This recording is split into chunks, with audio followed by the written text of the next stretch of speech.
poupettes, bonjour, j'espère que vous allez bien. Aujourd'hui donc ça y est, la vidéo préparation que vous attendiez toutes pour le ramadan. Donc j'arrête pas de recevoir des messages. Asma, c'est quand les ramadan up? Asma, c'est quand les ramadan up?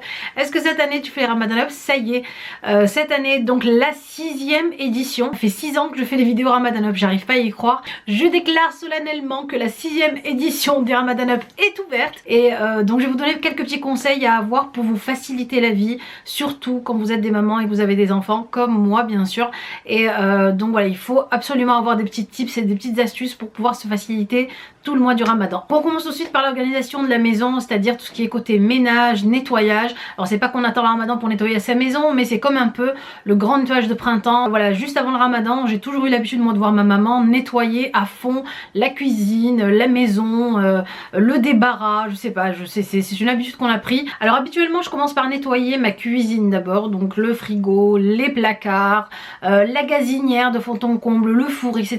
Parce qu'on sait toutes qu'après manger, on est toutes HS, qu'on n'a pas du tout envie de faire la vaisselle, qu'on n'a pas du tout envie de ranger ni de nettoyer.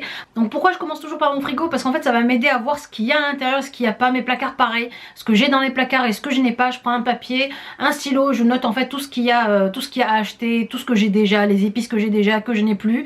Dans le frigo, la plupart du temps avant le ramadan, on évite de faire les courses trop près du ramadan. Voilà, j'essaie d'espacer vraiment donc les courses normales en fait, des courses du ramadan, pour me dire voilà, je vide en fait le frigo, je termine les légumes qu'il y a, etc. pour acheter en fait pour le début du ramadan. La deuxième astuce que je peux vous conseiller les filles, c'est ça, les petites tupperwares qui vont beaucoup nous aider pendant le ramadan. Et je vous explique bien sûr pourquoi. Je suis quelqu'un qui fait de la soupe toujours pour 2 jours.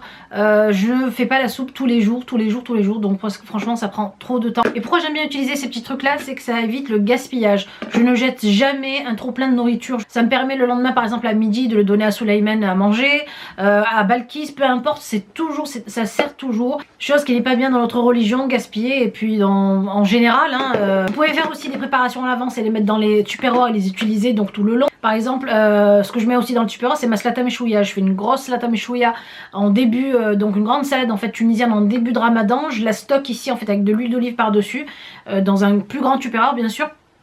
Et chaque soir j'en mets un tout petit peu dans une assiette. Alors deuxième chose, les courses. Comment préparer les courses, comment s'organiser niveau courses. Alors déjà comme je vous ai dit, donc regardez ce que vous avez dans vos placards, regardez déjà ce que vous avez dans vos frigos, parce qu'on oublie rapidement ce qu'on a au fond des placards. Et ça franchement je peux vous le dire, c'est mon cas.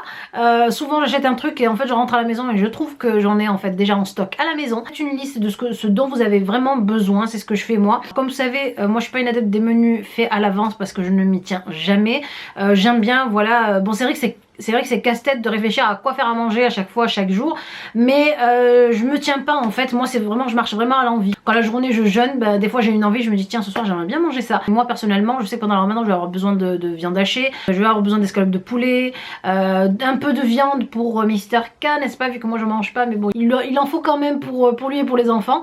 Un peu de viande, voilà, c'est vraiment la grosse partie. Donc voilà, je stocke 2-3 poulets bio et fermiers donc dans le frigo, et je mets à chaque fois 3-4 morceaux dans chaque sachet pour avoir la facilité en fait à chaque fois à poser dans la marmite. J'en garde toujours un sous la main entier. Jamais si je fais un tagine au poulet ou je fais un poulet rôti, j'en garde toujours un entier. Alors bien sûr le lben, c'est quelque chose de chez nous de très primordial chez les Tunisiens. Je sais aussi chez tous les Maghrébins. Je pense qu'il n'y a pas une seule table de ramadan où il n'y a pas un paquet de lben ou de lait fermenté sur la table. Je sais que je vais avoir besoin d'épices, ça pareil, le poivre, le sel, le paprika, etc. Le curcuma, moi j'utilise beaucoup de curcuma dans mes plats. Alors ce que j'aime bien aussi faire pendant le ramadan et avant le ramadan, c'est passer chez l'épicerie turque. Et je trouve toujours mon bonheur parce que vous trouvez des spécialités libanaises, des spécialités arméniennes, des spécialités turques. Et j'aime beaucoup moi la cuisine du monde. J'aime bien m'inspirer, faire des choses qui sortent bien sûr de la cuisine tunisienne. Je suis pas tout le temps en train de cuisiner tunisien. Une nouveauté que j'ai trouvée en fait chez l'épicier turc, ce sont en fait une poudre en fait qui va épicer votre plat. Donc vous avez la piquante et vous avez celle qui est aux légumes. C'est un peu comme du bouillon mais en poudre, et c'est halal et ça c'est bien. Je prends aussi quelques petites friandises, voilà. Je me suis fait plaisir aussi en m'achetant un petit service de chai, de service à thé turc. En revenant de Turquie, je m'étais dit il faut que je m'achète un petit service comme ça. Ça me rappelle les souvenirs de la Turquie. Je prends aussi de la tahina donc pour faire mon houmous. Par exemple, moi ce que j'ai aussi et ce que je fais toujours à l'avance du ramadan, c'est les herbes, donc tout ce qui est coriandre, céleri, persil. Je prends à chaque fois mes bottes, je les lave et je les hache, je les mets dans un sac de congélation, je les mets au congélateur. Ça me permet de gagner des minutes sous la main au lieu de prendre du temps à découper tout ça. Côté féculent pendant le ramadan, j'aime beaucoup utiliser le boulgour, ça franchement on kiffe, moi et Mr K, on aime trop le boulgour. La soupe de fric, nous on appelle ça la soupe, donc la soupe d'orge, ça c'est vraiment un inconditionnel et un incontournable de la soupe tunisienne. Maintenant on passe donc à la préparation du ramadan côté spirituel. Ce que je fais dans ma bibliothèque, je regarde ce que j'ai lu déjà l'année dernière, ce que je n'ai pas lu, ce que j'ai lu, j'essaie de l'enlever et de racheter des choses nouvelles. Je vous montrerai de toute façon bientôt, vous inquiétez pas, les nouveaux livres que j'ai achetés pour ce ramadan. Ça risque d'être intéressant, vous allez voir. Pareil pour les enfants, donc j'essaie de leur acheter des petits livres qui parlent du ramadan, de la religion, de l'islam, du Coran, pour que ça leur explique pourquoi on fait le ramadan, surtout pour les plus petits, parce que bon, Nargis maintenant elle sait ce que c'est que le ramadan. Vous pouvez aussi vous faire donc un rythme de lecture du Coran. J'ai fait ça plusieurs années et je ne m'y suis jamais tenue. À bien avancer pendant les 15 premiers jours et puis les 15 derniers jours on se laisse couler petit à petit à plus lire.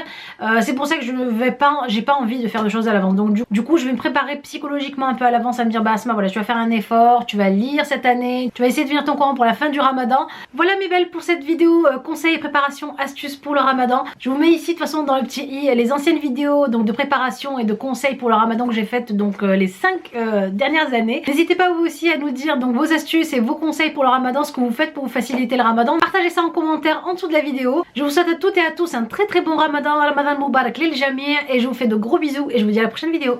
Bisous.